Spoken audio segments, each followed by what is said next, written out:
ظفر بھائی اپنا میوٹ نکال کے بات شروع کریں.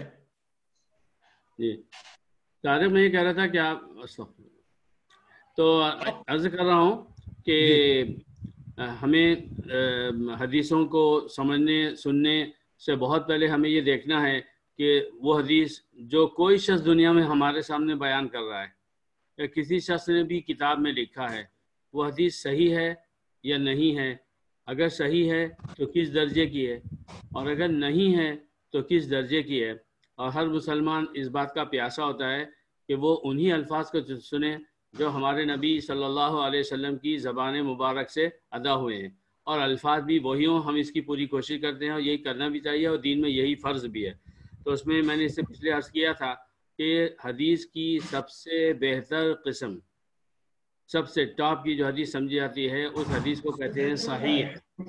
وہ حدیث جو بالکل صحیح ہو، اور صحیح ہونے کے دو سیکشن ہیں. ایک سیکشن یہ ہے کہ جو ورڈز ہم سن رہے ہیں ہمارے پاس یہ اتھینٹسٹی ہو کہ وہ سیم ورڈز ہیں جو ہمارے نبی صلی اللہ علیہ وسلم نے فرمایا ہے. اور صحیح ہونے کے ساتھ اس میں جو اس کا دوسرا سیکشن ہے وہ یہ کہ وہ انہی معنی کی ہو جن معنی میں ہمارے نبی صلی اللہ علیہ وسلم نے بیان فرمایا ہے. اور یہ بات کہ حدیث میں جو کچھ بھی کہا گیا ہے تو وہ اللہ تعالیٰ نے اپنے نبی کی زبان سے جاری فرمایا ہے. وما ينطق عن الهوى ان هو الا وحی یوحى. ہمارے نبی صلی اللہ علیہ وسلم اپنی زبان سے جو کچھ بھی کہتے ہیں تو وہ اپنے دل سے نہیں بولتے ہیں دین کی بات، بلکہ ایک وحی ہوتی ہے جو اللہ کی طرف سے نازل کی جاتی ہے.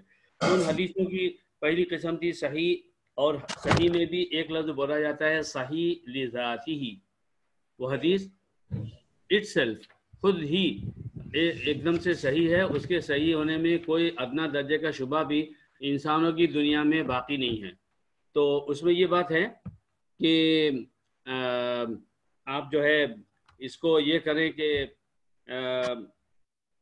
یعنی اس حدیث وہ صحیح حدیث لذاتی ہی وہ کہلاتی ہے کہ جو اول سے آخر تک ہمارے نبی صلی اللہ علیہ وسلم کی زبان مبارک سے ادا ہونے سے لے کر کتابوں میں لکھنے تک، یا سب سے پہلے جس شخص نے ان الفاظ کو منسوب کیا نبی صلی اللہ علیہ وسلم کی طرف اور پھر وہ انہوں نے دوسروں کو بتایا، تو اس وقت تک ہر حال میں وہ الفاظ جو ہے وہ بیان کرنے والے سب کے سب اچھے آدمی تھے، کیریکٹر کے صاف تھے. اور جب ان کے اخلاق کی جو ہے چھان بین کی گئی تو پتہ چلا ان میں سے کوئی جھوٹا نہیں ہے، مکار نہیں ہے، اس کی میموری کمزور نہیں ہے. وہ اپنی شان بتانے کے لیے یہ نہیں بول رہا ہے کہ میں نے فلاں سے سنا، یہ بتانے کے لیے کہ میں اتنا بڑا ہوں یا میرے فلاں سے تعلقات ہیں.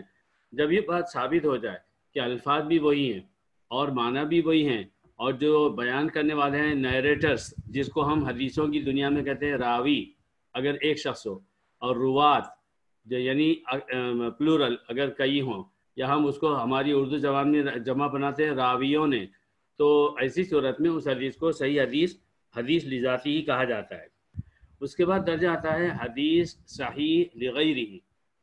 حدیث صحیح لغیرہ اس میں بھی وہ ساری شرطیں ہیں، الفاظ سیم ہوں، معنی و مطلب سیم ہوں، بیان کرنے والے جو ہے وہ نبی صلی اللہ علیہ وسلم کے زمانے سے لے کے لکھنے یا بولنے تک جن لوگوں نے اسے بیان کیا، سنا اور سنایا، وہ سب کے سب سچے ہوں، ان کا کوئی ایسا گناہ سامنے نہ آ رہا ہو کہ جس کی وجہ سے اس حدیث کو ریجیکٹ کیا جائے.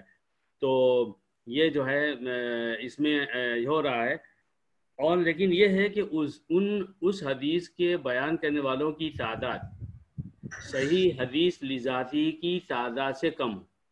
صحیح حدیث میں بیان کرنے میں جتنے افراد آ رہے ہیں اس سے کم ہوں تو بھی پھر اس حدیث کو حدیث صحیح لغیرہ ہی کہا جاتا ہے، اور عمل دونوں پر ہوگا اور دونوں کا ماننا فرض ہوگا. اور علماء نے باقاعدہ یہ فتویٰ دیا ہے کہ وہ حدیث جو صحیح ثابت ہو جائے اور پھر کوئی مسلمان جان بوجھ کر، غلطی سے نہیں، جان بوجھ کر اس حدیث کا انکار کر دے تو یہ اسے کفر پر لے جائے گا.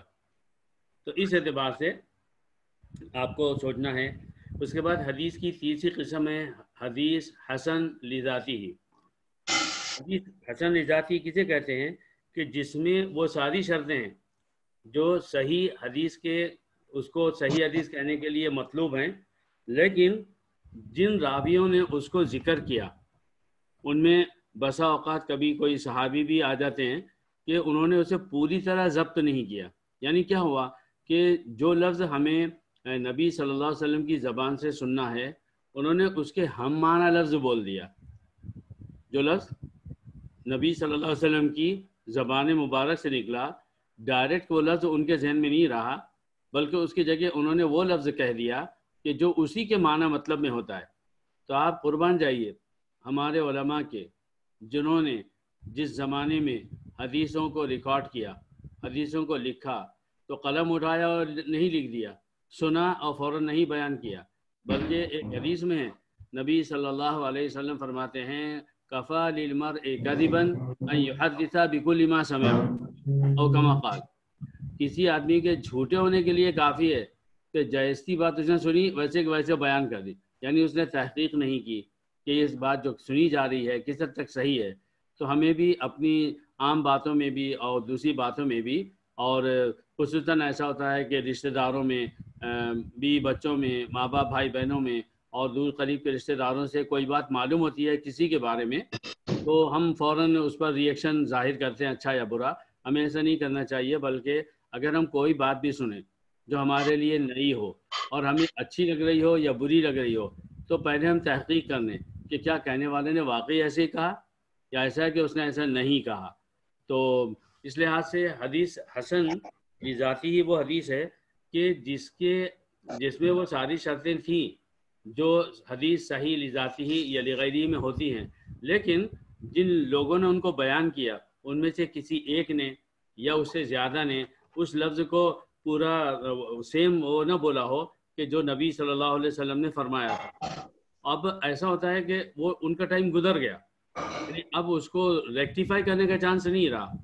جس پر یہ حدیث لکھی جا رہی ہے یا بولی جا رہی ہے لاسٹ اسٹیج میں، اب اس کو جو لوگ دنیا میں نہیں رہے اب ان سے کیا پوچھیں گے ارے بھائی آپ نے ایسا کیوں کہا اور ویسا کیوں کہا.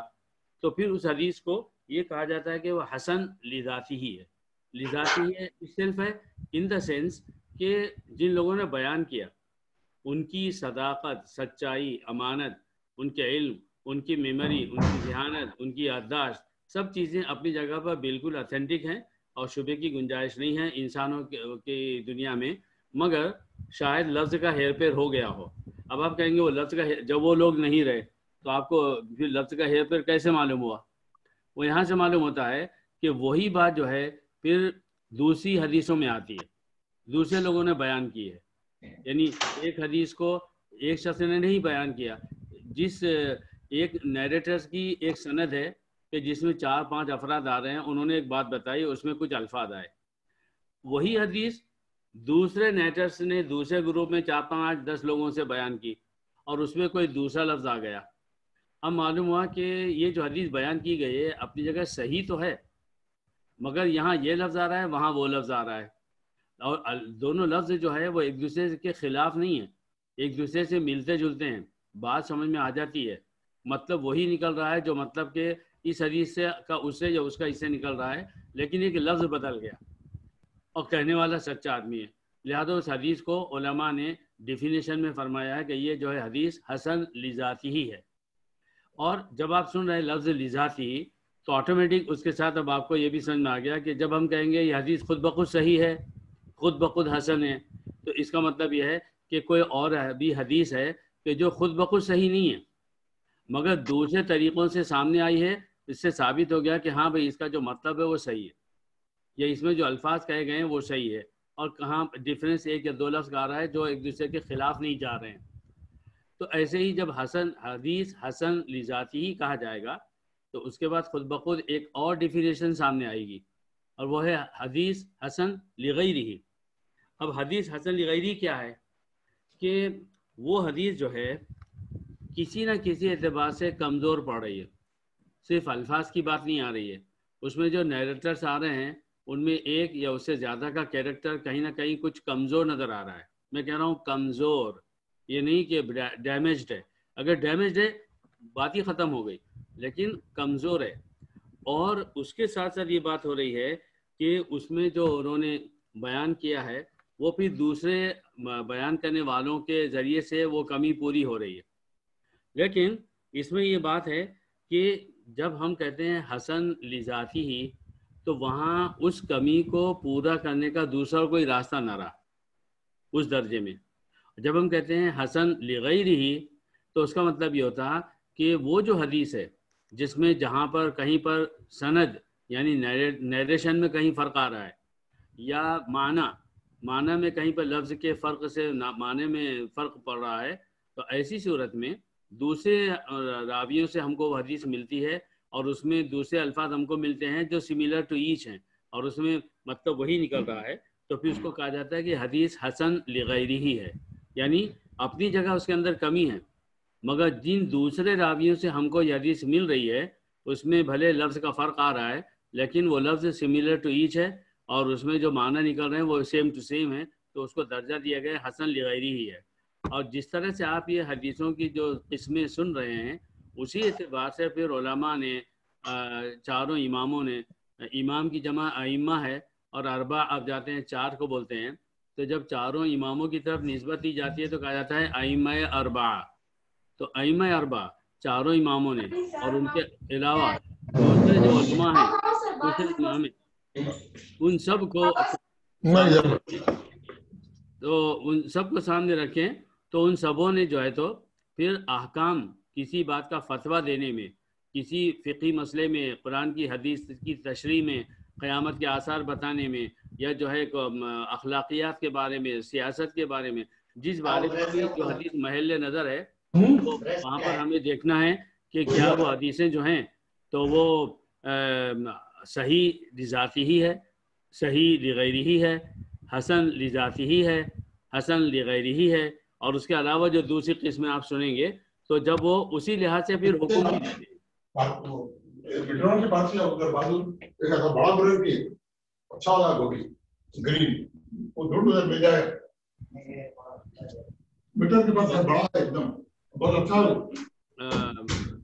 اعظم بھائی آپ کی آواز آ رہی ہے دوسرے گفتگو کر رہے ہیں ہم تو یہ ہے. اس کے بعد میں پھر درجہ آتا ہے کہ کوئی حدیث ضعیف ہے. ہم بہت سنتے ہیں نا بھائی حدیث ضعیف ہے. اب ضعیف ہونے کا مطلب کیا ہوتا ہے تو اس کا مطلب یہ ہوتا ہے دراصل جب ہم کہتے ہیں حدیث ضعیف ہے تو اس میں اب معنی ہٹ جاتا ہے. سب سے پہلے حدیث ضعیف میں لفظ ضعیف بولنے کا مطلب یہ ہوتا ہے کہ جن راویوں نے اس بات کو ہم تک پہنچایا ہے یا یوں کہیے کہ وہ جن راویوں نے امام بخاری امام مسلم امام ترمذی امام ابو داؤد امام ابن ماجہ امام نسائی تک اس حدیث کو پہنچایا تو اس آخری شخص سے لے کر نبی صلی اللہ علیہ وسلم کے زمانے تک اس حدیث کا بیان کرنے میں جتنے افراد آ رہے ہیں 3 4 5 8 تو ان میں سے کوئی نہ کوئی جو ہے اس کا کیریکٹر ڈیمیج ہے.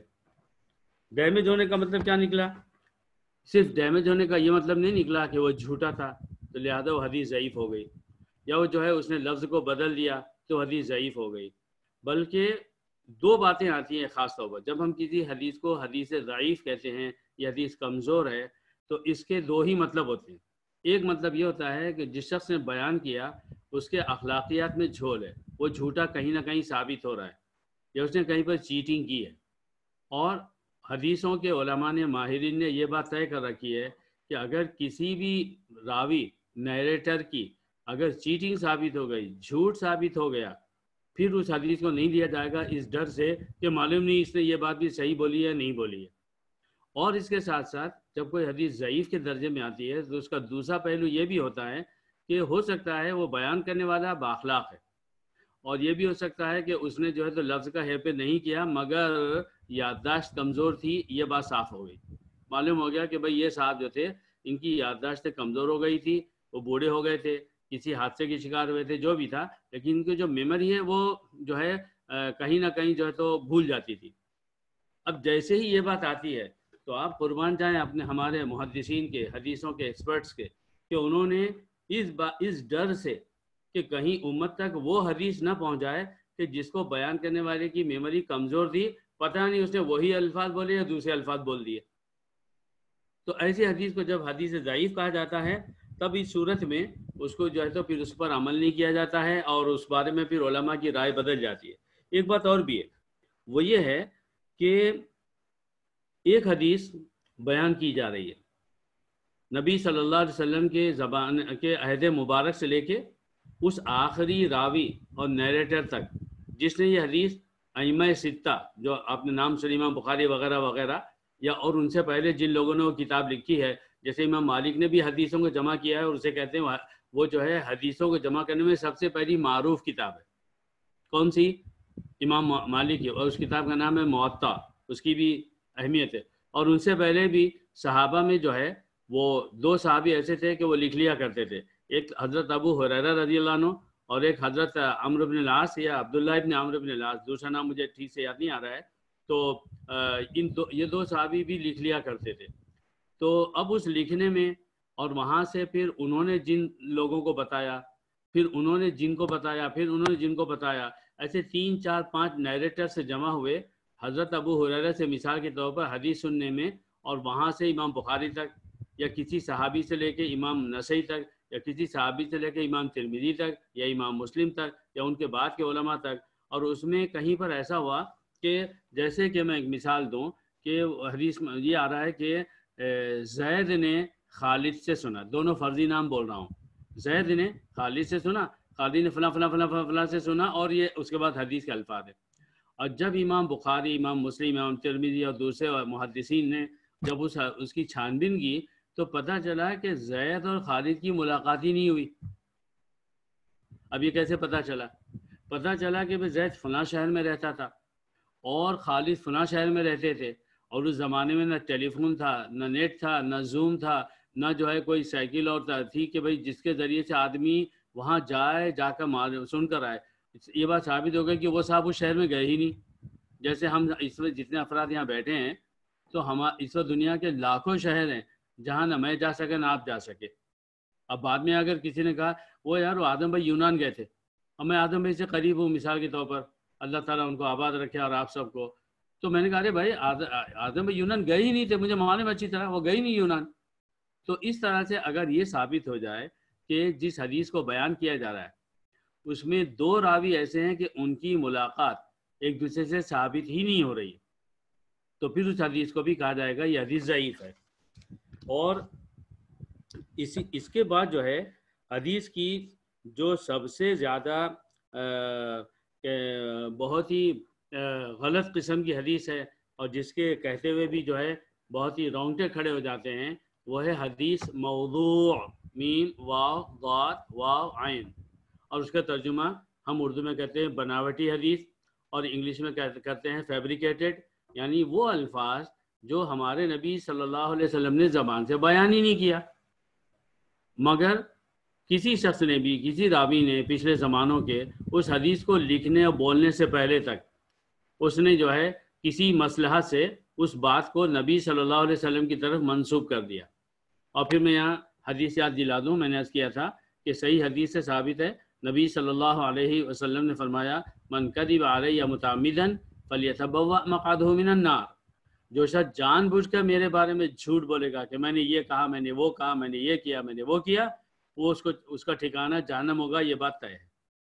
لیکن بعد کے زمانے میں صحابہ کے دور کے بعد تابعین میں، تبع تابعین میں اور ان کے بعد کے دوروں میں کیا ہوا کہ لوگ دین سے دور ہوتے گئے، تو موسٹ آف دا ٹائم ایسا ہوا کہ علماء نے، اچھے لوگوں نے، یعنی نمازی پرہیزگار لوگوں نے، اور وہ لوگ جو بعد میں صوفیوں کے نام سے مشہور ہوئے، ان کے دماغ میں شیطان نے یہ خناس ڈالا کہ لوگ جو ہے قرآن و حدیث کی جو بات سن رہے ہیں وہ اپنی جگہ بہت اچھی ہے، مگر وہ اتنی بھاری نہیں ہے کہ اس کو سن کر عمل کرنے کا جی چاہے، یا وہ اتنی ڈراؤناک نہیں ہے کہ اسے ڈر کے آدمی کسی گناہ کو چھوڑ دے۔ تو انہوں نے اس شیطانی وسوسے کے پیش نظر ایسا کیا کہ کوئی بات بھی اپنی طرف سے بنائی اور بنا کر کہہ دیا یہ نبی صلی اللہ علیہ وسلم نے فرمایا، جنت کی تعریف میں، جہنم کی برائی میں، کسی اچھے کام کو بہت اچھا بتانے میں۔ جیسے آپ دیکھتے ہیں کہ ہمارے پاس آج کل جب یہ نیٹ چل پڑا ہے اور میسیجز آتے ہیں تو بہت سارے لوگ جو ہے وہ عجیب عجیب باتیں نبی صلی اللہ علیہ وسلم کی طرف منسوب کرتے ہیں، اور اس کے بعد میں جو ہے وہ چل پڑتا ہے وہ تسبیح پڑھنے کے بارے میں، نمازوں کے پڑھنے کے بارے میں، ذکر و اذکار کے بارے میں وغیرہ وغیرہ وغیرہ۔ تو بہرحال وہ بات جو نبی صلی اللہ علیہ وسلم نے زبان سے بولی ہی نہیں ہے، تو اس حدیث کو کہتے ہیں موضوع، جو حدیثوں کی سب سے بری قسم ہے۔ اللہ تعالیٰ ہماری امت کی ہر موضوع حدیث سے ہمیں بچائے۔ تو یہ ہو تو وہ بات ہوئی۔ اب اس کے بعد ایک بات اور لیجئے کہ حدیث کو بیان کرنے کے اعتبار سے اس کی دو قسمیں۔ حدیث کو جب بیان کیا جاتا ہے، بیان کرنے کا مطلب کیا ہے کہ میں نے مثال دی، جیسے حضرت ابو ہریرہ رضی اللہ عنہ سے ایک حدیث آ رہی ہے، انہوں نے کسی کو بتایا، پھر اس نے کسی کو بتایا، پھر اس نے کسی کو بتایا، اور ایسے 4-5 افراد کے واسطوں سے وہ حدیث امام بخاری، امام مسلم، فلاں فلاں فلاں تک پہنچی۔ یہ جو بیان کرنے والے نیریٹرز ہیں، تو ان کی اس بیان کرنے کے سلسلے کو کہا جاتا ہے سند۔ تو ہمیشہ ہی پوچھا جاتا ہے کہ اس حدیث کی سند کیسی ہے؟ تو اس کے دو لفظ بولے جاتے ہیں۔ ایک لفظ بولا جاتا ہے متصل۔ اب اس کی بھی قسمیں ہیں۔ ایک یہ ہے کہ لفظی اور معنوی دونوں اعتبار سے ہر راوی نے جو الفاظ بولے، جو مطلب بتایا، وہ سیم ٹو سیم جاتا ہے ہر راوی نے، یعنی اس حدیث کے الفاظ میں دو راویوں کے درمیان اختلاف نہیں ہے۔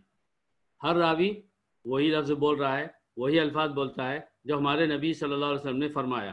سب کی یکسانیت ہے، ایکولیٹی ہے، اور ان الفاظ کو سن کر جو مطلب سمجھ میں آتا وہ بھی سب کا سب سیم ٹو سیم جا رہا ہے۔ تو کہا جاتا ہے کہ یہ حدیث جو ہے سند متصل، کنٹینیویشن آف دا نیریشن، اس سے یہ ثابت ہے، اور یہ بہت بڑی بات ہے۔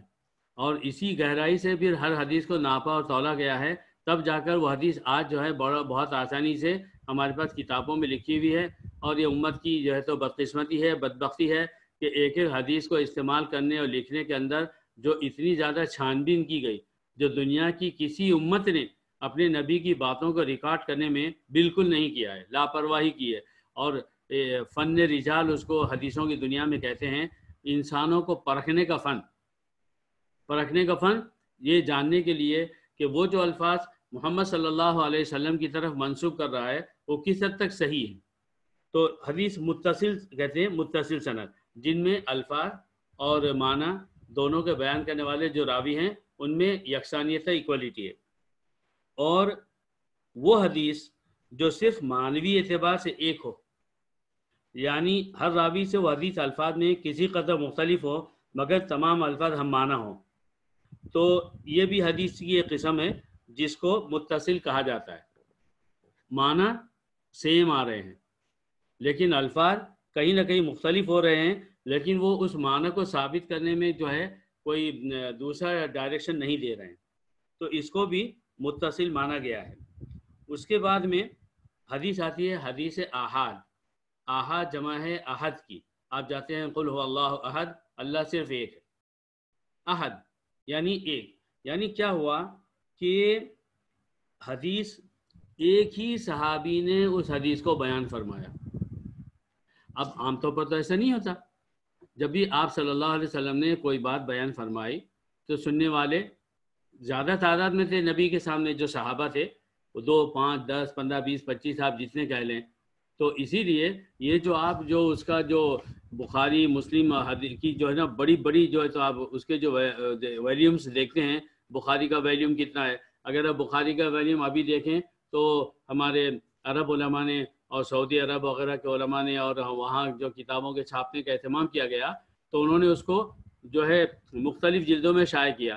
ابھی کرنٹلی جو چیز اویلیبل ہے بخاری شریف کی وہ 17 ویلیوم میں ہے، اور مسلم شریف جو ہے وہ 17 ویلیوم میں ہے۔ اور ہمارے انڈیا، پاکستان، بنگلہ دیش میں ہمارے یہاں غربت ہے اور لوگوں کا اتنا اہتمام نہیں ہے، تو ان سب جو ہے تو ان کو ایک ہی ویلیوم میں جمع کیا گیا ہے۔ تو جو آپ کا ہاتھ ہے نا، یہ جو ہاتھ ہے وہ اس کا سائز ہوتا ہے، اور اتنی موٹی وہ بک ہوتی ہے جس کے اندر ساری مسلم شریف جمع ہے۔ اور ہمارے مدرسوں میں پڑھنے والے علماء جو ہے وہ اتنی بڑی بڑی کتابوں کو ہاتھ میں اٹھا کر اپنے کمرے سے لے کے مدرسے تک جاتے ہیں، اور مدرسے سے پڑھ کر پھر جو ہے تو واپس اپنے گھر آتے ہیں۔ اگرچہ وہاں ہاسٹل ہوتا ہے وہ مدرسے ہی میں ہوتا، لیکن اگر آپ کو ایسی 7-8 کتابوں کو اٹھانے کا حکم دیا جائے اور آپ اس کو لے کر آدھا کلومیٹر چلیں تو آپ کو محسوس ہوگا کہ آپ کتنا بڑا بوجھ اٹھا کر جا رہے ہیں۔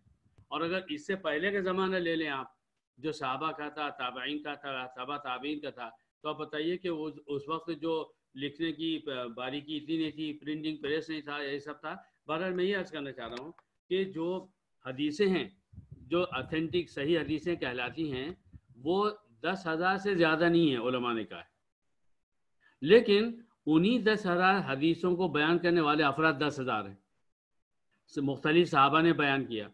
ہر صحابی نے ایسا نہیں ہوا کہ جیسے ہمارے اس گروپ میں نے کوئی بات کہی تو اعظم بھائی اور ہمارے شریف بھائی، حبیب بھائی، طارق، انور بھائی، بس انہی لوگوں سے کہا، باقی کسی سے نہیں کہا. ایسا نہیں ہوا.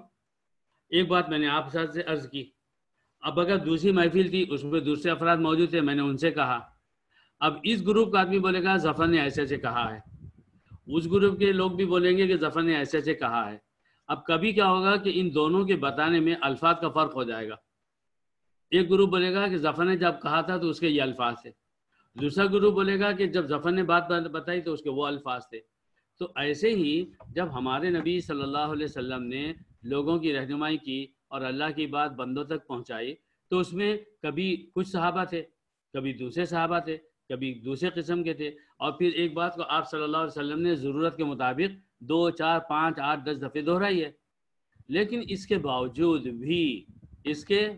بھی یاد رکھیے بعض حدیثیں ایسی ہیں کہ نبی صلی اللہ علیہ وسلم نے جب بیان فرمایا تو ایک ہی صحابی سامنے تھے، یا ایسا ہوا کہ آپ نے جب کوئی عمل کیا تو اس وقت ایک ہی صحابی سامنے موجود تھے. مثال کے طور پر نبی صلی اللہ علیہ وسلم کا انتقال ہو گیا اور آپ صلی اللہ علیہ وسلم انتقال کے وقت حضرت عائشہ رضی اللہ عنہا کے حجرے شریف میں تھے. اب یہ ہو رہا تھا کہ آپ صلی اللہ علیہ وسلم کی تدفین کہاں کی جائے، اب اس میں اختلاف ہو رہا ہے. اور اس اختلاف کے وقت بھی جب اختلاف بڑھا اور حضرت ابو بکر رضی اللہ عنہ وہاں سامنے نہیں تھے تو جب آپ تشریف لائے اور آپ کو معلوم ہوا تو حضرت ابو بکر رضی اللہ عنہ نے فرمایا کہ میں نے نبی صلی اللہ علیہ وسلم کو یہ کہتے ہوئے سنا ہے کہ جس جگہ نبی کا انتقال ہوتا ہے اسے اسی جگہ پر دفن کیا جاتا ہے. اب آپ نے فرمایا، اب یہ بات کسی اور صحابی سے نہیں ملی مگر صحابہ نے ایٹ ونس امیڈیٹلی اس کو مان لیا اور کسی نے بھی اس کو نہیں کیا. صرف تمہیں کو کیسے معلوم ہے؟ اور نوز باللہ کسی نے یہ نہیں کہا اچھا اپنی بیٹی کے گھر میں ہے تو انہوں نے ایک حدیث بنا دی، نوز باللہ. یہ بات شیعوں نے کہی. اور جب شیعہ حضرات یہ کہتے ہیں تو ہمارے علماء ان سے پوچھتے ہیں کہ بھائی جب یہ بات حضرت ابو بکر نے فرمائی تو ان کی بیٹی حضرت فاطمہ رضی اللہ عنہ وہ زندہ تھی اور حضرت علی ان کے داماد وہ بھی زندہ تھے اور بھی دوسرے تھے. کسی ایک نے بھی اختلاف نہیں کیا، کسی ایک نے یہ نہیں کہا کہ تم سچ بول رہے ہو یا جھوٹ بول رہے ہو، کسی نے بھی ان پر کوئی الزام نہیں لگایا. تو میں نے آپ کو حدیث واحد احاد جس کی جمع ہے اس کی ایک مثال دی. تو بعض حدیثیں ایسی ہیں کہ ان کو کسی ایک ہی صحابی نے مروی کیا ہے. جب آپ یہ کہیں گے کہ کسی ایک صحابی نے ہی اس کسی حدیث کو بیان کیا ہے تو اسی حدیث کو بولتے ہیں خبر واحد. اور جب خبر واحد کہا جاتا ہے تو پھر اس کے بعد بڑے ہی وہ مسئلے ہو جاتے ہیں کہ اب اس حدیث کی اتھینٹسٹی کتنی ہے، اس پر عمل کتنا کیا جائے، اس کی روشنی میں کسی بات پر فتویٰ لگایا جائے یا نہ لگایا جائے. اور وہ ایک ٹیکنیکل بحثیں ہیں، اگر وقت آئے گا تو انشاءاللہ میں اس کو عرض کروں گا. تو حدیث واحد ہے اس میں بھی پھر قسمیں بن جاتی ہیں. ایک ہے حدیث واحد مشہور یعنی وہ حدیث کہلاتی ہے کہ جس کو 3 یا اس سے زیادہ افراد نے بیان کیا ہو، 3 افراد نے یا اس سے زیادہ نے بیان کیا ہو، لیکن ان کی تعداد حدیث متواتر اس میں تعداد زیادہ ہوتی ہے بیان کرنے والوں کی، ان سے کم ہو تو کہا جاتا ہے کہ اس حدیث کو صرف 3 افراد نے یا 2 نے یا 1 نے بیان کیا، یہ حدیث خبر واحد ہے. اس کے بعد میں پھر حدیث واحد کی ہی قسم ہوتی ہے عزیز. ہم جو نام رکھتے ہیں نا، اور عزیز اللہ کے ناموں میں سے بھی ایک ہے عبدالعزیز، بالکل صحیح نام ہے، بہت پیارا نام ہے. تو ایک ہے خبر واحد مشہور، ایک ہے خبر واحد عزیز یعنی جس حدیث کو صرف 2 راویوں نے بیان کیا ہو. اور اس کے بعد ہے حدیث غریب یعنی جس کا راوی صرف ایک ہو. تو ہم یعنی علماء نے اور محدثین نے جو ہے جب ان حدیثوں کو بیان کیا اور لکھا تو یہ ساری تحقیقات مکمل کی، تب جا کر انہوں نے لکھا اور تب جا کر اس کا درجہ طے ہوا کہ یہ حدیث کس پائے کی ہے۔ اس کے بعد دیکھیے، یہ تو ہم اب تک جو بات کر رہے تھے ان حدیثوں کی بات بیان کر رہے تھے کہ جس میں سند متصل ہے، جس میں سند متصل ہے۔ سند متصل ہے یعنی پھر یاد کر لیجئے کہ نیریشن کنٹینیو ہے، ایک سے دوسرا سن رہا ہے، دوسرے سے تیسرا، تیسرے سے چوتھا، سننے والوں میں کہیں گیپ نہیں آ رہا ہے یا ان کے سننے یا سنانے پر کوئی شبہ نہیں ہو رہا ہے۔ اب بات کرتے ہیں ان حدیثوں کی کہ جو سند منقطع ہے، جس میں دو راویوں کے درمیان میں کہیں پر کوئی ایسی بات پیش آئی کہ وہ اس کا جو ہے وہ کنٹینیوشن جاتا رہا۔ تو جس حدیث کی سند متصل نہ ہو، نیریشن کنٹینیو نہ ہو، اس کی 4 قسمیں۔ ایک ہے سب سے پہلے حدیث، اسے کہتے ہیں حدیث مرسل۔ حدیث مرسل یہ وہ حدیث ہے جس کو کسی تابعی نے ڈائریکٹ کہا ہو کہ نبی صلی اللہ علیہ وسلم نے فرمایا۔ اب آپ سوچ لیجئے، نبی صلی اللہ علیہ وسلم دنیا سے تشریف لے جا چکے اور مسلمانوں کی بڑی تعداد نے صحابہ کو دیکھا مگر نبی کو نہیں دیکھا، ٹھیک ہے؟ لیکن وہ مسلمان جس نے اپنی آنکھوں سے نبی صلی اللہ علیہ وسلم کو نہیں دیکھا اور نبی صلی اللہ علیہ وسلم کو اپنے کانوں سے نہیں سنا، اگر اس نے بڑا صاحب علم ہے اور جو ہے وہ بہت بڑا عالم دین ہے، متقی ہے، پرہیزگار ہے اور اس کے کیریکٹر میں کوئی شبہ نہیں ہے، لیکن انہوں نے یہ نہیں کہا کہ میں نے فلاں سے سنا، اس نے اس سے سنا، اس نے اس سے سنا، اس نے حضرت ابو ہریرہ سے سنا اور حضرت ابو ہریرہ نے نبی صلی اللہ علیہ وسلم سے سنا، اسے یہ سب نہیں کہا۔ اسے کیا کہا کہ نبی صلی اللہ علیہ وسلم نے فرمایا۔ جیسے ابھی ہم سب کیا کرتے ہیں، ہمارے علماء بھی کیا کرتے ہیں، عرب علماء بھی کیا کرتے ہیں، اب ہم میں سے کوئی بھی جب کوئی حدیث بیان کرتا اس کی پوری سند آپ کو نہیں سناتا، ناممکن ہے۔ یعنی اب ہمارے علماء، اللہ تعالیٰ کی یہ مرضی ہے، ہم سب ہمارے علماء، بڑے سے بڑے علماء، اب ہم میں میموری اتنی کمزور آئی ہے کہ ہم کسی ہر حدیث کو اپنی امت تک جب حدیث بولیں اس کے پورے سند کے نام لیں۔ کتابوں میں تو لکھا ہوا ہے، دیکھ کر میں آپ کو بتا سکتا ہوں، بخاری شریف میں کھولوں اس کے اندر نا جتنے نیریٹرز ہیں کسی حدیث کے سب کے نام لکھے ہوئے ہر حدیث کے، لیکن جب میں بیان کروں اور آپ مجھ سے کہیں کہ آپ کہہ رہے ہیں کہ یہ حدیث نبی نے فرمایا، تو آپ نے کس سے سنا، انہوں نے کس سے سنا، پھر انہوں نے کس سے سنا، یا آپ ہم کو یہ بتائیں کہ بخاری، مسلم وغیرہ وغیرہ کتابوں میں اس حدیث کے نیریٹرز اور اس کے راویوں کا نام کیا ہے، تو ان سب ناموں کا کہنا مشکل ہے۔ میکزیمم جو ہم اب اس وقت کرتے ہیں وہ یہ کرتے ہیں، ہم کہتے ہیں حضرت ابو ہریرہ سے روایت ہے، حضرت عبادہ بن صامت سے روایت ہے، اور اتنا کہنا ہمارے لیے آج کے زمانے میں کافی ہے، کیونکہ اس کی جو اتھینٹسٹی ہے، اس کے جو نیریٹرز ہیں، ان کے صحیح نام ہمارے پاس کتابوں میں لکھے ہوئے ہیں، بخاری، مسلم، ابن ماجہ، ترمذی وغیرہ میں، اور اس میں اب اس پر بحث کی گنجائش نہیں ہے۔ تو یہاں ہمیں یہ سمجھنا ہے کہ وہ حدیثیں جس میں نیریشن میں گیپ آتا ہے اس کی 4 قسمیں، اور اس میں جو پہلی قسم ہے وہ ہے مرسل۔ حدیث مرسل کسے کہتے ہیں؟ جس میں کسی تابعی نے، تابعی کسے کہتے ہیں؟ جس نے صحابی کو دیکھا ہو اور وہ مسلمان بھی تھا، تو اس نے یہ کہا کہ نبی صلی اللہ علیہ وسلم نے یہ فرمایا، یعنی اس نے یہ نہیں بتایا کہ اس نے کس سے سنا اور سننے والے نے کس سے سنا وغیرہ وغیرہ، ایسی حدیث کو حدیث مرسل کہتے ہیں۔ دیکھیے جب آپ کہیں گے لیکن اس حدیث کا مقابلہ اگر حدیث حسن لذاتی سے ہو رہا ہے، حدیث صحیح سے ہو رہا ہے، صحیح غیری سے ہو رہا ہے، حدیث متواتر سے ہو رہا ہے، تو پھر یعنی اس کی جو قوت ہے، حدیث مرسل کی قوت حدیث صحیح کے مقابلے میں کمزور پڑ جائے گی۔ تو یہیں پر یہ ہوتا ہے علماء کا اختلاف۔ آپ سمجھیے بات بہت اہم ہے کہ ایک امام ایک مسئلے میں ایک فتویٰ دیتا ہے، اس نے کہا کہ بھئی اس میں یہ کرنا چاہیے، اور وہ جو کہہ رہا ہے جس حدیث کی بنیاد پر وہ کہہ رہا ہے وہ حدیث صحیح لذاتی، حسن لذاتی، حسن لغیری وغیرہ وغیرہ، اور دوسرا امام اسی مسئلے میں ایک دوسری رائے دے رہا ہے۔ تو اب جب لوگ چھان بین کرتے ہیں تو وہ یہ دیکھتے ہیں کہ ایک امام نے جو مسئلہ بتایا اس میں حدیث صحیح آ رہی ہے، اب دوسرا امام جو حدیث بتا رہا ہے اس میں حدیث آ رہی ہے حدیث مرسل. یہ بڑی ٹیکنیکل بات ہے. یعنی وہ دوسرا امام جو مسئلہ بتا رہا ہے، جو حکم بتا رہا ہے، وہ حدیث مرسل کی بنیاد پہ بتا رہا ہے. اب آپ بتائیے کہ آپ ترجیح کس کو دو گے، صحیح حدیث کو یا مرسل کو؟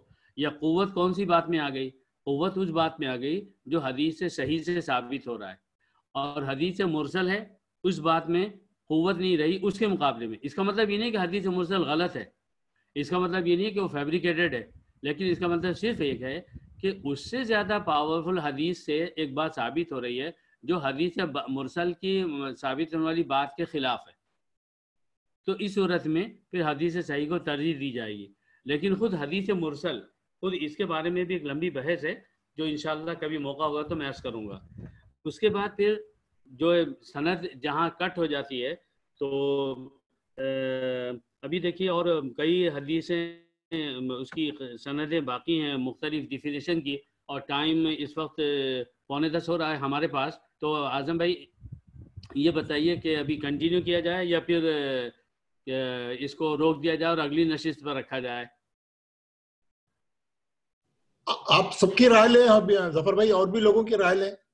جی تو آپ سب فرمائیں کہ ہم باقی جو ہے ابھی میرے پاس بیان کرنے کے لیے 1 2 3 4 5 6 7 8 9 تقریباً 10 ابھی قسمیں باقی ہیں. اگر ہم مکمل کرنا بھی چاہیں تو ہمیں اور مزید 45 منٹ کم سے کم لگیں گے. نہیں، آج تو شروع میں بات ہوئی تھی کہ جلدی ختم کریں گے، تو یہ سوال ہی صحیح نہیں ہے. جی بہتر ہے. تو آج ہم اس پر اکتفا کرتے ہیں، اور سب سے پہلے یہ دعا کرتے ہیں کہ اللہ تعالی ہمیں حدیثوں کو سمجھنے کی توفیق عطا فرمائے، امت کو بھی اس کی توفیق عطا فرمائے، اور علماء کے درمیان ہمارے مقدس اماموں کے جو اقوال ہیں ان سے جو لکھے ہوئے احکام ہم کو ملتے ہیں اس کو ہم سمجھنے میں جو ہے اور فیصلہ کرنے میں جلدی نہ کریں، بلکہ ہم یہ سمجھنے کی کوشش کریں کہ اگر کوئی حدیث ضعیف نہیں ہے تو علماء نے اسے قبول کیا ہے، اور اگر وہ حدیث ضعیف ہے مگر ایک طریقے سے ضعیف ہوتی ہے دوسرے 10 طریقوں سے صحیح ثابت ہوتی ہے تو اس کو بھی قبول کیا ہے. اللہ تعالی ہمیں عمل کی توفیق عطا فرمائے. آمین آمین یا رب. دعا فرمائیں. اللهم صل على سيدنا شفينا حبيبنا مولانا محمد وعلى آل محمد كلما ذكره الذاكرون وكلما آمين. عن ذكره الغافلون. ربنا ظلمنا أنفسنا وإن لم تغفر لنا وترحمنا لنكونن من الخاسرين. ربنا آمين. آتنا في الدنيا حسنة وفي الآخرة حسنة وقنا عذاب النار. آمین. تیری توفیق سے ہم چند بندوں نے آج کی اس نشست میں نبی صلی اللہ علیہ وسلم کی باتوں کو سنا اور سنایا، سمجھا اور سمجھایا، سمجھنے کی دونوں نے کوشش کی. اے اللہ، کہنے والا بھی سمجھنے کا محتاج ہے اور سننے والے بھی، اور سارے تیرے بندے اس کے محتاج ہیں. اللہ ہماری اس چھوٹی سی کوشش کو قبول فرما، ہمیں زیادہ سے زیادہ قرآن اور حدیث کی بات کو صحیح انداز سے کہنے اور صحیح انداز سے سننے کی، اور پھر سننے سنانے والوں کو دونوں کو عمل کرنے کی توفیق عطا فرما. اے اللہ ہماری نشستوں کو، ہمارے کاموں کو، ہماری زندگی کو، ہمارے تمام اعمال کو نبی صلی اللہ علیہ وسلم کی حدیثوں کے مطابق اور قرآن میں جو تو نے احکام دیے اس کے مطابق ادا کرنے کی توفیق عطا فرما. اس کی برکت سے اللہ ہمیں ہماری تمام دنیاوی پریشانیوں سے ہماری حفاظت فرما، آخرت کی فکر عطا فرما، جنت میں جانا آسان فرما، جہنم سے بچنا آسان فرما، بڑوں کا ادب عطا فرما، چھوٹے سے میل و محبت عطا فرما. اے اللہ ہماری اس نشست کی برکت سے اے رب العالمین، اے اللہ اس وقت مسلمانوں پر جو حالات ہیں کسی بھی طرح کے ہیں اس میں اللہ مسلمانوں کی حفاظت فرما، عرب ممالک کی، اسلامی ممالک کی بھرپور حفاظت فرما. اے اللہ اس میں جو لوگ بھی رہتے ہیں ان کی ہر طرح کے شر سے، بیماری سے حفاظت فرما. اے اللہ ان سب کو اور ہم سب کو اور ہماری نسلوں کو اپنے دین کے لیے قبول فرما. صلی اللہ تعالی علی خیر خلقی محمد وعلی آلہ صحبہ اجمعین برحمتک یا ارحم الراحمین. جزاک اللہ ظفر بھائی، ماشاء اللہ. ظفر بھائی کچھ جو پوائنٹس ہم لوگ نوٹ کر رہے ہیں اس میں تھوڑی وضاحت کی ضرورت پڑ رہی ہے. ہم کسی وقت آپ سے فرصت میں جو ہے پوچھ لیں گے انشاءاللہ. بہت مناسب ہے. اور آپ حضرات جو ہے اس بارے میں کہیں پر کوئی کنفیوژن ہے پوچھنا چاہتے ہیں تو اس کا سارا واٹس ایپ بھی ہے کہ جس کی جو بات سمجھ میں نہ آئے یا پوچھنا تو پوچھ لیں، تو پھر ان سب کو کلیکشن کر کے جو ہے کسی ایک نشست میں اسی پر بات کریں گے انشاءاللہ. انشاءاللہ بہت صحیح ہے، بالکل صحیح بات کیا. اللہ سلامت رکھے آپ سب کو. آمین یا رب العالمین. طارق ہمارے ساتھ میں شریک ہوئے ہیں، اللہ ان کو جزائے خیر دے، بہت نیک آدمی ہیں اور بہت ہیلپ فل ہیں. وہ ماشاءاللہ ہر وقت خدمت میں لگے رہتے ہیں لوگوں کے، اور بہت بادم ہیں، اللہ تعالیٰ سلامت رکھے ان کو. ہمارے اس گروپ میں ان کا خیر مقدم ہے، اور اہلاً و سہلاً، وہ برابر آئندہ بھی ہماری نشستوں میں آتے رہیں، ہم ان کا جو ہے استقبال کریں گے ہمیشہ. جی آمین. جزاکم اللہ. جزاکم چلیے فی امان اللہ. السلام علیکم ورحمۃ اللہ وبرکاتہ. اللہ وبرکاتہ. ورحمۃ اللہ وبرکاتہ. ہمارے حبیب بھائی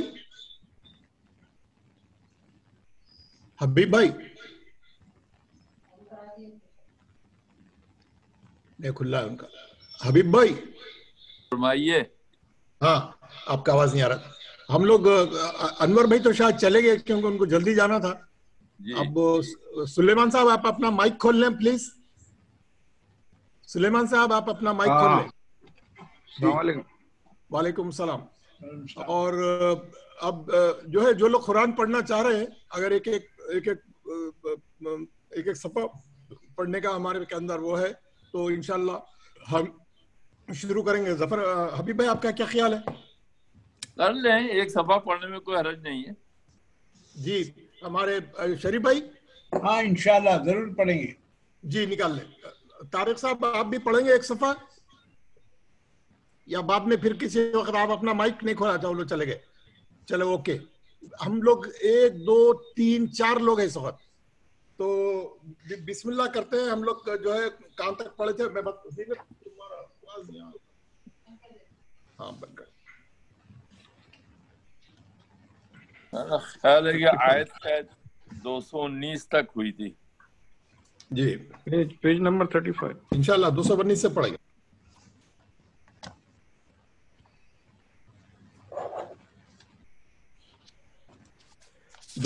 سے پڑھیں گے ظفر بھائی، ہمارے حبیب بھائی. اوکے. 220 ہے. 220. اعوذ باللہ ایک منٹ 219 تک پڑھ لیے تھے. 220 سے فی دنیا والآخرہ سے پڑھنا ہے. جی جی جی صحیح ہے سلیمان صاحب، صحیح ہے. بالکل ہاں صحیح. صحیح. بسم اللہ کریے حبیب بھائی. اعوذ باللہ من الشیطان الرجیم. بسم اللہ الرحمن الرحیم. فی الدنیا والآخرہ وَيَسْأَلُونَكَ عَنِ الْيَتَامَى قُلْ إِصْلَاحٌ لَهُمْ خَيْرٌ وَإِن تُخَالِطُوهُمْ فَإِخْوَانُكُمْ وَاللَّهُ يَعْلَمُ الْمُفْسِدَ مِنَ الْمُصْلِحِ وَلَوْ شَاءَ اللَّهُ لَعَانَتَكُمْ إِنَّ اللَّهَ عَزِيزٌ حَكِيمٌ. وَلَا تَنكِحُوا الْمُشْرِكَاتِ حَتَّى يُؤْمِنْ وَلَا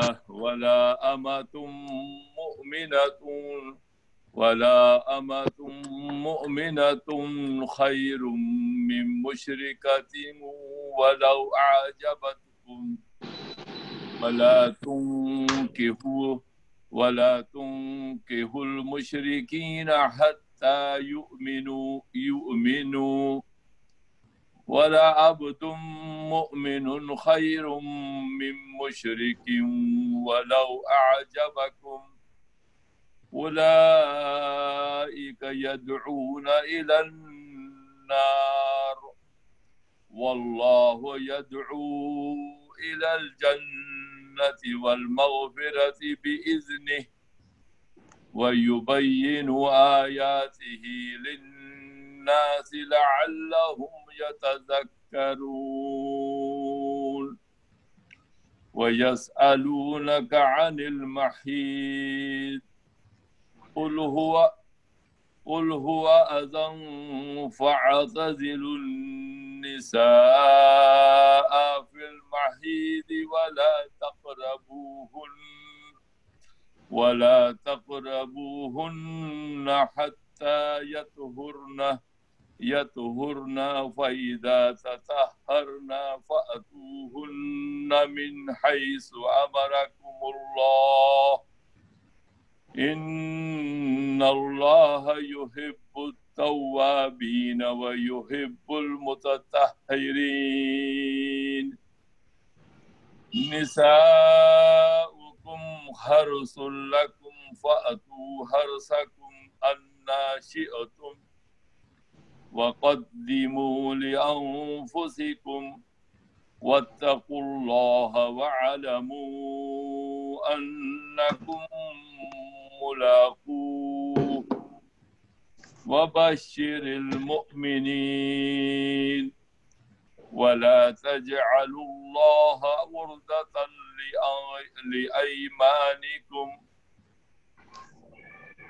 لأيمانكم أن تبروا وتتقوا وتصلحوا بين الناس والله سميع عليم. ما شاء الله ما شاء الله. أعوذ بالله من الشيطان الرجيم.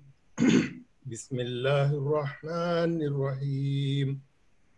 لا يؤاخذكم الله باللغو في أيمانكم ولكن يؤاخذكم بما كسبت قلوبكم والله غفور حليم. للذين يؤلون من نسائهم تربص 4 أشهر فإن فاءوا فإن الله غفور رحيم. وإن عزموا الطلاق فإن الله سميع عليم.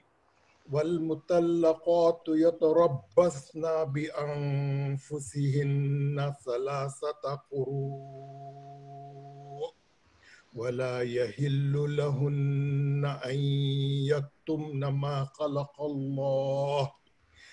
خلق الله في أرحامهن إن كن يؤمن بالله واليوم الآخر وبعولتهن أحق بردهن في ذلك إن أرادوا إصلاحا ولهن مثل الذي عليهن بالمعروف وللرجال عليهن درجة والله عزيز حكيم. الطلاق 2 فإمساكم بمعروف أو تسريح بإحسان ولا يحل لكم أن تأخذوا مما آتيتموهن شيئا إلا أن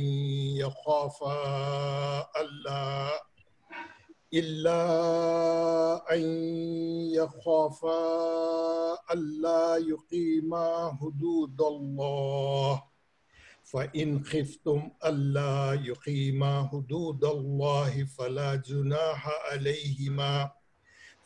جناح عليهما فيما افتدت به تلك حدود الله فلا تعتدوها ومن يتعد حدود الله فأولئك هم الظالمون.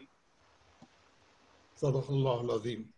ابھی آگے ایک اور ابھی اور ہے انشاءاللہ. ہاں ایک آیت اور ہے انشاءاللہ پڑھو.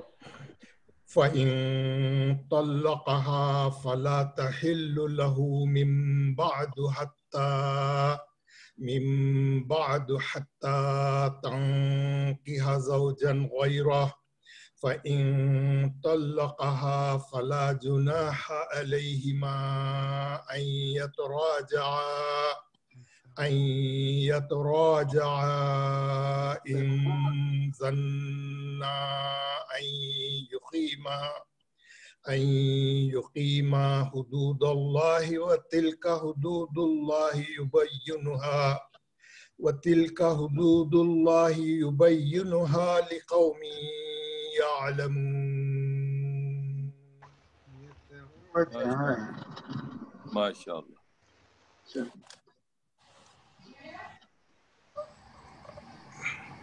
سلیمان صاحب آپ پڑھ لیجیے. ہاں انشاءاللہ. اعوذ باللہ من الشیطان الرجیم. بسم اللہ الرحمن الرحیم.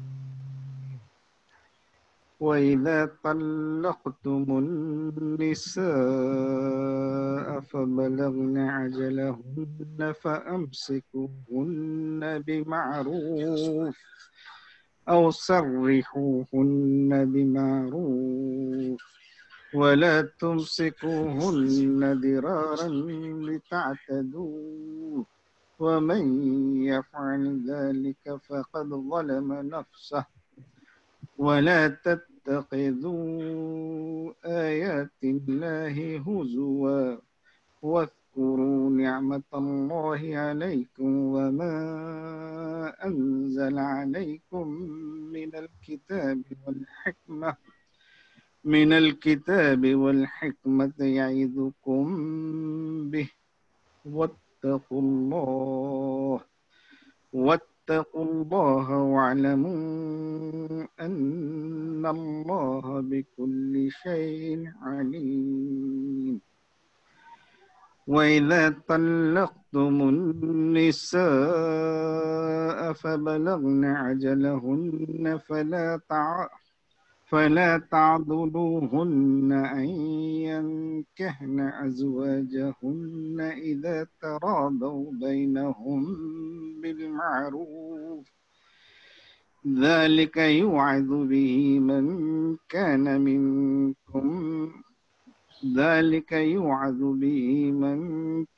منكم يؤمن بالله واليوم الآخر ذلك أزكى لكم وأطهر ذلك أزكى لكم وأطهر. ذالکہ نہیں ہے، ذالکم ہی پڑھو، ذالکم ہی پڑھو. ذلكم أزكى لكم وأطهر والله يعلم وأنتم لا تعلمون. والوالدات يرضين أولادهن حولين كاملين لمن أراد أن يتم الرضاعة وعلى المولود له رزقهن وكسوتهن بالمعروف لا تكلف نفس إلا وسعها لا تضار والدة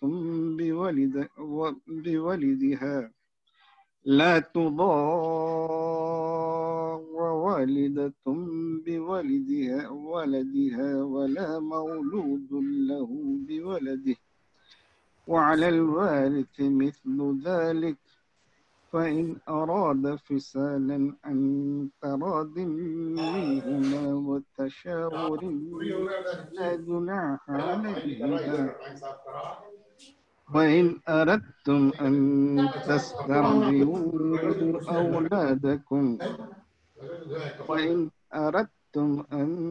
تسترضعوا أولادكم فلا جناح عليكم إذا سلمتم ما آتيتم بالمعروف واتقوا الله واعلموا أن الله بما تعملون بصير. ماشاءاللہ بہت اچھا، کافی دور تک آ گیا ماشاءاللہ. شریف بھائی. اعوذ باللہ من الشیطان الرجیم. بسم اللہ الرحمن الرحیم. والذین یتوفون منکم ویذرؤون ازواجا یتربصن بانفسہن 4 اشہر وعشرا فإذا بلغن أجلهن تطهرن فلا جناح عليكم فيما فعلن في أنفسهن بالمعروف والله بما تعملون خبير ولا جناح عليكم فيما أردتم به من خطبة النساء أردتم نہیں ہے، أردتم ہے. أردتم به من خطبة النساء أو أكننتم في أنفسكم علم الله أنكم ستذكرونهن ولكن لا تعاهدوهن سرا إلا أن تقولوا قولا معروفا ولا تعزموا عقدة النكاح حتى يبلغ الكتاب أجله واعلموا أن الله يعلم ما في أنفسكم فاحذروه واعلموا أن الله غفور رحيم وأن الله غفور حليم لا جناح عليكم من طلقتم النساء ما لم تمسوهن أو تفرضوا لهن فريضة ومتعوهن على الموسع قدره وعلى مقتر قدره وطعام بالمعروف حقا على المحسنين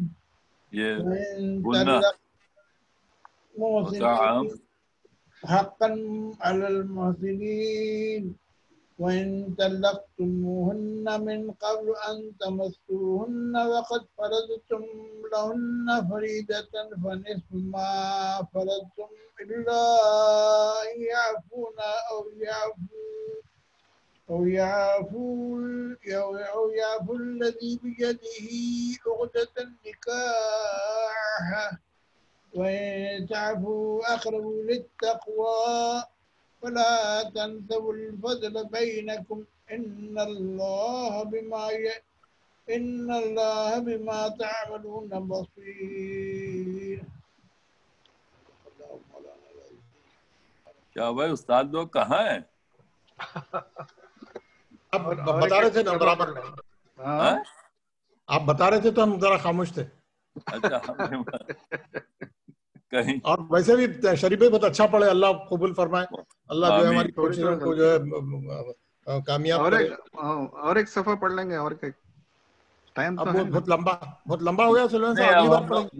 اب وہ اب یہ نماز کسوہ پڑھیں گے، استغفار کریں گے. نماز کسوف پڑھنے کا ہے آج. جی جی ہاں ٹھیک ہے، ٹھیک، شکریہ، جزاک اللہ، السلام علیکم. میں نے تو پڑھ لیا. اللہ قبول فرمائے، اللہ قبول فرمائے.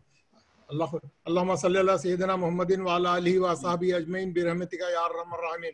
السلام علیکم ورحمۃ اللہ وبرکاتہ. جزاکم اللہ صاحب، جزاکم اللہ.